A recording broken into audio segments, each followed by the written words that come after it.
আসসালামু আলাইকুম। প্রিয় দর্শক, অন্য মঞ্চের এই আলোচনায় আপনাদের সকলকে আমন্ত্রণ জানাচ্ছি। আমাদের সঙ্গে আজ আলোচক হিসেবে যুক্ত আছেন সুদূর অস্ট্রেলিয়ার সিডনি থেকে লেখক ও কলামিস্ট জনাব অজয় দাশগুপ্ত। অজয় দা, আপনাকে ঈদের পর ঈদের লম্বা একটা ছুটি কাটলাম আমরা দেশে। আপনার তো লম্বা ছুটি পাওয়ার কোনো কারণ নাই, আমরা কাটিয়েছি এবং এই ছুটির পর আপনাকে পেলাম। এবং এই ছুটিতে ঢাকা শহর এখন প্রায় ফাঁকা, কিন্তু আমি ঢাকার বাইরে গিয়েছিলাম, বগুড়ায় গিয়েছিলাম, ওখানে ঈদ করেছি, গতকালকে ফিরেছি। আহ এই ঈদের সময় একটা জিনিস আমরা লক্ষ্য করলাম, আমি লক্ষ্য করেছি যে বিভিন্ন জায়গায় রাস্তায় থেমেছি আমরা। আহ, মানে দেখেছি যে বিভিন্ন মানুষের মুখে একটা কথা, সেটা হলো যে জ্বালানি তেলের একটা বিশাল সংকট আমাদের দেশে এখন হচ্ছে, তেল পাওয়াই যাচ্ছে না। তারা আপনার পেট্রোল পাম্প গুলোতে কোনো তেল পাচ্ছে না।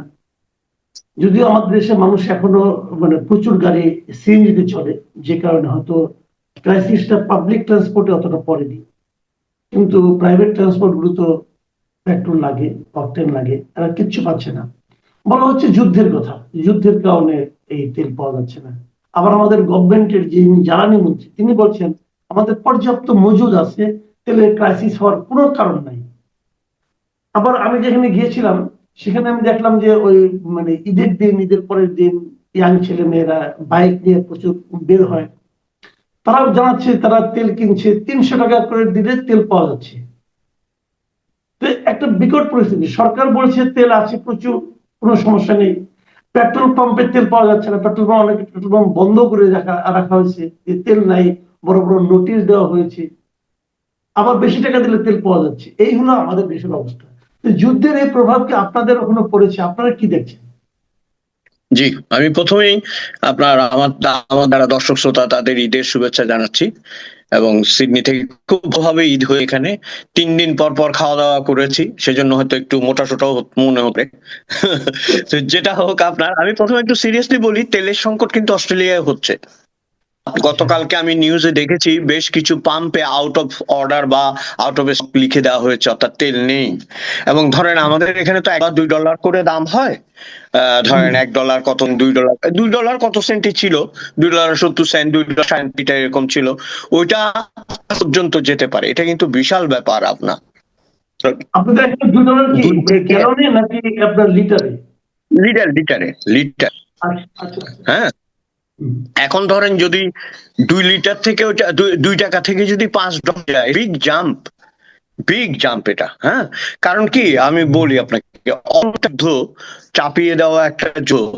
এবং গতবার বোধহয় আমি বলেছিলাম যে আলেকজান্ডার নিজেই যুদ্ধ করে পারস্যদের বিরুদ্ধে, পারস্যদের যে ইতিহাস, অপরাজেয় থাকার যে ইতিহাস এবং মাথা না নোয়ানোর যে ইতিহাস, আপনি কিন্তু এই যে 30 কোটি বাঙালি, এই 7 কোটি বাঙালিকে কেন পারেনি?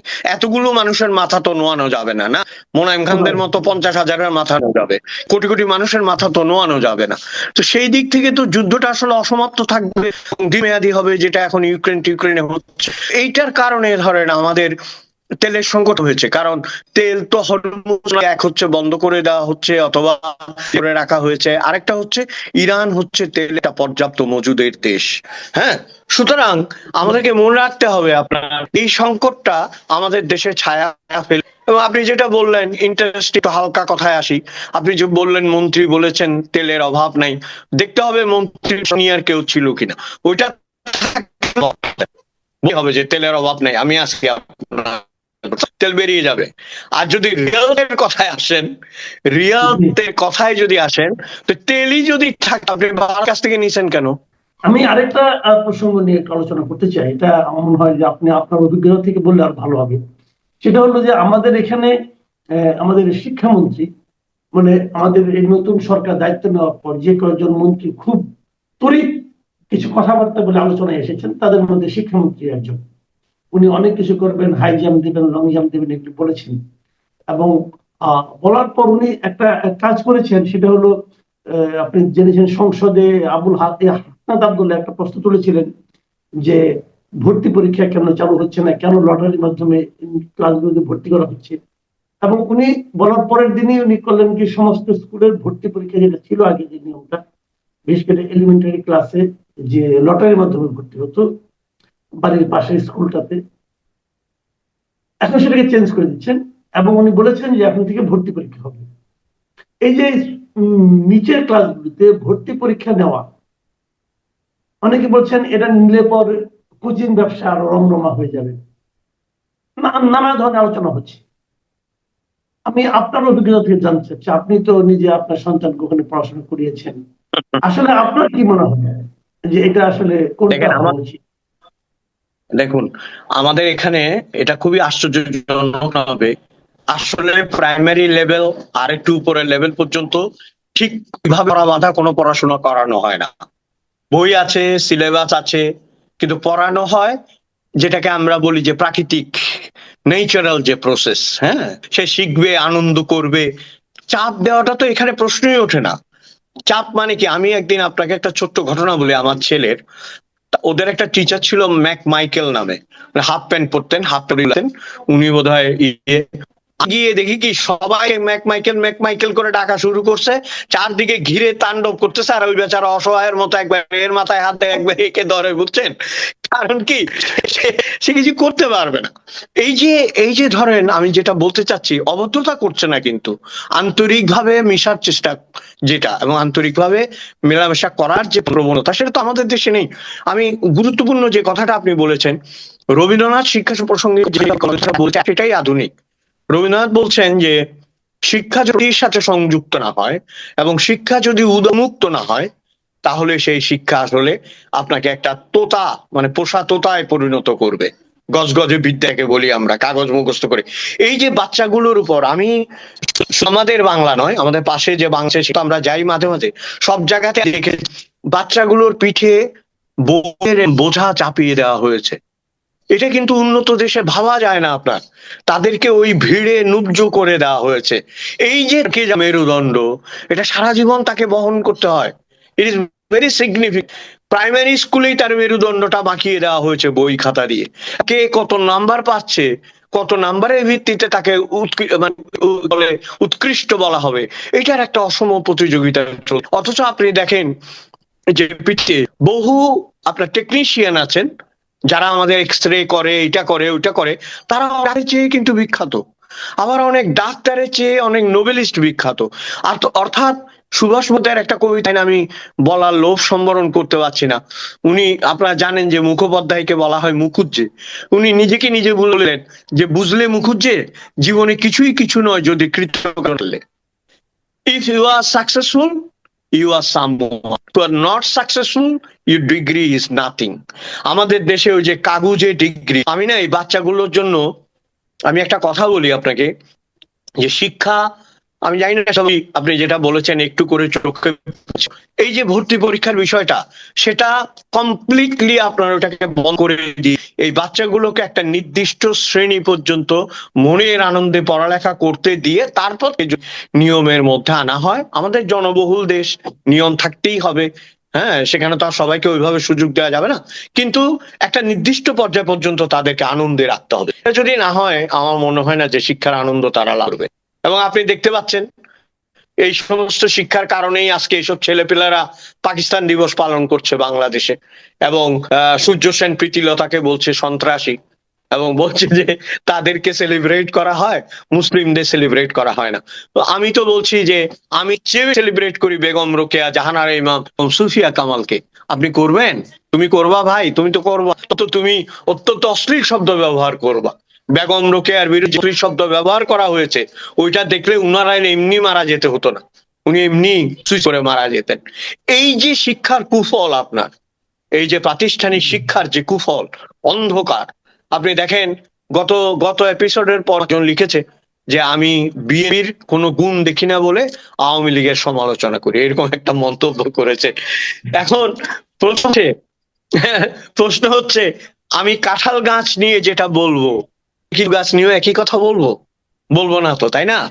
এখন যারা মহিরু হতেছিল, এই যে আজকে 25শে মার্চ ধরেন কাল রাত্রি আমাদের যারা মহিরু হয়ে উঠছিল, যাদের উচিত ছিল আমাদের ইতিহাসটাকে মানুষের দুয়ারে দুয়ারে পৌঁছে দেওয়া, যাকে সারা বাংলাদেশ একটা ব্ল্যাঙ্ক চেকের মতো দেওয়া হয়েছিল, তিনি যদি সেখানে সই করতে ভুল করেন, তাই তো আমরা নিব?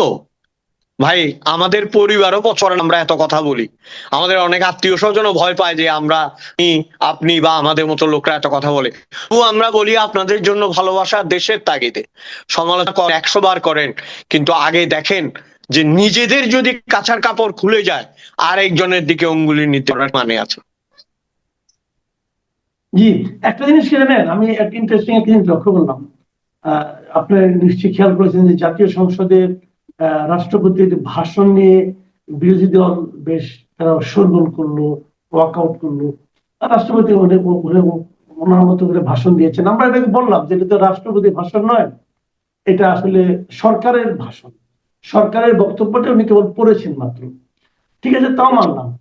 তারপর আবার দেখলাম যে 25শে মার্চ উপলক্ষে উনি একটা বক্তব্য দিয়েছেন, এবং সেই বক্তব্যে উনি বলেছেন যে 25শে মার্চ উপলক্ষে এই আমাদের এখানে যে হত্যাযজ্ঞ চালানো হয়েছিল, অনেক কিছু করা হয়েছে। এবং তারপরে হঠাৎ করে উনি বললেন যে জিয়াউর রহমানের সেই ঘোষণার কারণে মানুষের মধ্যে আবার একটা ঐক্যবদ্ধ চেতনা জাগ্রত হয়েছিল। আমি ওনার পুরো ভাষণটা পড়লাম, কোথাও আমি বঙ্গবন্ধুর একটা নাম পেলাম না। তো আমাদের স্বাধীনতা যুদ্ধ কি বঙ্গবন্ধুকে আসলে নামটা কেউ ভাবেনি? রাষ্ট্রপতি এভাবে ভাবছেন কেন?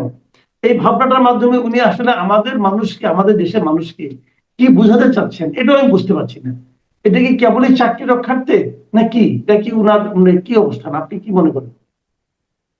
এখন ধরেন এই ভালো কোন পজিশনে আছে, তিনি যখন কথা বলেন তার পাশে কেউ দাঁড়ায় আছে কিনা কিছু হাতে নিয়ে, এটা তো আমরা দেখতেছি না, তাই না? তারপরে ধরেন তাকে কি ব্রিফিং দেওয়া হয় সেটাও আমরা জানি না। এগুলো মাথায় রেখে আমি যেটা বলতে চাই, আমার মনে হয় যে অত বড় বিশ্বকে আমরা তো একটু দৃঢ়তা আশা করবই। আপনি যেটা বললেন যে বঙ্গবন্ধুর কথা বাদ দিয়ে কি বাংলাদেশের ইতিহাসে এটা কি হতে পারে? 25শে মার্চে আপনার যে কালরাত্রি যেটাকে আমরা বলছি, গুলো সব ইতিহাস সম্পূর্ণ হবে যে বঙ্গবন্ধুকে স্মরণ করে আমরা কথা বলবো। আমি গত এপিসোড আপনাকে বলে যে বঙ্গবন্ধুকে আওয়ামী লীগের ছত্র ছায়া যেটা বা আওয়ামী লীগের ছায়া থেকে সরিয়ে এনে সবার তার মধ্যে যে আনন্দ, সেইটা আমার মাথায় আসে না জানেন। বঙ্গবন্ধুকে সম্মান করার মানে কিন্তু আওয়ামী লীগকে প্রমোট করা নয়, যদি সেইভাবে সম্মান করা যায়। আপনি একটা জিনিস খেয়াল করবেন, এখন আবার ওই ওই পক্ষ আবার ছিল 10 তারিখ থেকে মানে আপনার শুরু হয়, ঠিক আছে? তারপরে আবার 5 মার্চ থেকে 10ই জানুয়ারি নাই, থাকলে ওগুলি দায় সারা আগস্টের। তখন তাজউদ্দিনও নাই, সৈয়দ নজরুলও নাই, জমানো নাই বা অন্য কেউ নাই। ওই মোটামুটি কোন রকমের ধামাচাপা দিয়ে তাড়াতাড়ি আবার 10ই জানুয়ারি চলে আসতে হবে। এইটা তো বঙ্গবন্ধুর জন্য ঠিক হয়, এটাও তো সঠিক হয়। ঠিক আজকে যারা বঙ্গবন্ধুকে কথা বলছে তাদের তো লজ্জা থাকা উচিত। আমি তো মনে করি রাষ্ট্রপ্রধান মানুষ, রাষ্ট্রপতির বিরুদ্ধে কিছু বলাও যায় না, কিন্তু আমরা যদি গণতান্ত্রিক ভাবে বলি উনারও তো যা থাকা উচিত। উনি পেছনে এটা তো সবানে ওপেন সিক্রেট, হ্যাঁ, যে এই নামটা কোথা থেকে আসলো সেদিন সবাই চমকে গেছিল। অন্তত নিজস্ব দায়বদ্ধতা থেকে, ইতিহাসের প্রতিজ্ঞতা থেকে বঙ্গবন্ধুর নামটা তো আসতে পারতো না। বঙ্গবন্ধুর নামটা না আসলে তার অন্তত একটা বক্তব্য থাকতে পারতো না, আমি এই জায়গাটা পড়তে চাই, শুধু বঙ্গবন্ধুর নামটা অ্যালাউ। ঠিক আছে, আমি শেখ মুজিবুর রহমান বললাম, তবু নামটা অ্যালাউ। জানি না এগুলো পেছনের ইতিহাস তো আমরা জানবো না, কিন্তু আবার যেটা হচ্ছে আবার কিন্তু কুচকালা, আবার কিন্তু ওই রং মিশিয়ে নতুন ভাবে পরিবেশন করে। ওই সবসময় আমার মনে হয় কি জানেন, আমাদের স্কুলে একটা ছেলে প্রায় দেরি করতে, মাস্টার জিজ্ঞেস করছে তুই লেট করে আসোস কেন? কয় স্যার রাস্তায় তো কাদা হয়েছে, এক পা গাইলে 2 পা পিছায়। কতটা হারামজাদা আসলি কেমনে? উল্টা দিকে মুখ করে হাঁটা দিছি, বুঝছেন এবার? আমাদের হইলো খালি উল্টা দিকে হাইটা কেমনে পৌঁছামু এই কাম, কিন্তু কাদা সরিয়ে যে এগুলো হবে এইটা আমাদের মাথায় আসে না, দুর্ভাগ্যজনক। না, এটা কিন্তু খুবই স্বাভাবিক ঘটনা। আমি মাঝে মাঝে ভাবি যে আপনি মানে বঙ্গবন্ধুকে অস্বীকার করলে তো আমাদের স্বাধীনতাকে আপনি তাহলে কিভাবে বর্ণনা করবেন? আপনি স্বাধীনতাকে যদি বর্ণনা করতে চান, তাহলে স্বাধীনতা তাহলে কিভাবে আসলে? এখানে যদি বঙ্গবন্ধু শেখ মুজিব না থাকে, ওনাকে যদি আপনি বলছেন না এই নামটা আমি উচ্চারণ করবো না, তাহলে আপনি যে কে কে বলছিল না যে আপনার যে শেক্সপিয়ারের যে একটা বিখ্যাত কথা আছে যে ডেনমার্কের রাজপুত্রকে বাদ দিয়ে আপনি হেলমেট কে আপনি বর্ণনা করবেন, তাই না? এক্স্যাক্টলি, এটা আমি বুঝি তো না ওইটাই আর জিনিসটা। কি আপনার একটা জিনিস দেখবেন আপনি, আমার যেটা সবচেয়ে দুঃখজনক মনে হয়, এটার জন্য আবারও বলছি ভাই, যেটা দুঃখজনক মনে হয়, সব শেষে গিয়ে বঙ্গবন্ধু আক্রান্ত হন। কারণ কি জানেন? ওই যে হুমায়ুন বলে গেছে যে পাকিস্তান ভাঙ্গার অপরাধে যদি বঙ্গবন্ধুর আবার মৃত্যুদণ্ড হয় আমি অবাক হব না, এই কথাটা বলেছিলেন উনি, বুঝছেন? এই লোকটা হম। কিন্তু সত্য কথা বলে গেছিলেন। জি। ও, তা আমাদের আলোচনা আজকে আসলে তেমন আর কিছু নেই, মোটামুটি এই পর্যন্ত হুম। রাখতে চাই। যুদ্ধ নিয়ে একটু কথা বলতে আমি চাই। একটা কথা একটু বলেন বলে শেষ করি। বলেন সেটা হচ্ছে, বলেন। তো ইয়েতে আমি একটা ইয়ে দেখলাম, ওই আপনার স্ট্যান্ডিং অভিযানকে আমি তো স্ট্যান্ডিং এভিয়েশন বলেছিলাম। তো এটা নিয়ে আচ্ছা আচ্ছা দেখতে আচ্ছা। হ্যাঁ। ভাই আমি একটু বলি। এক লোককে জিজ্ঞেস করছে, ভাই ভাই, বলে জোনাকি সিনেমা ডিপোজিটে, বুঝছে ডি মানে কি? বলে উল্টা দিকে। বলে ও অপোজিটে। বলে ম্যান ইজ মোটাল, আপনি এত ভুল ধরেন কেন? আমারই যে বুঝছেন? হ্যাঁ, আমার ইংরেজি ওইটুকু। আর আমি শেষ আগে একটা কথা বলি, আমার মনে হয় এই কথাটা ইম্পর্টেন্ট, যে আমাদের আলোচনা বা যে কোনো আলোচনা আমরা কিন্তু একটা নতুন পার্সপেক্টিভে এগুতে চেয়েছি। আপনার এই যে জি ইলেকশনটার পরে একটা নতুন পার্সপেক্টিভ চেয়েছি। পিছন দিক থেকে কোলাকুলিও চাই না, সামনের দিক থেকে পিছিয়ে ফেলতে চাই না। আমরা চাই সহজ সাধারণ এবং স্বাভাবিকভাবে একটা জীবনযাত্রা মানুষ করুক, আমরা ডেমোক্রেটিক ওয়েতে কথা বলি সবাই মিলে, এটাই আমরা চাই। বাংলাদেশ, এই যে ধরেন গতকালকে সাকিব মতিন ছিল, সাকিব বাংলাদেশের, এটা দেশের লজ্জা না?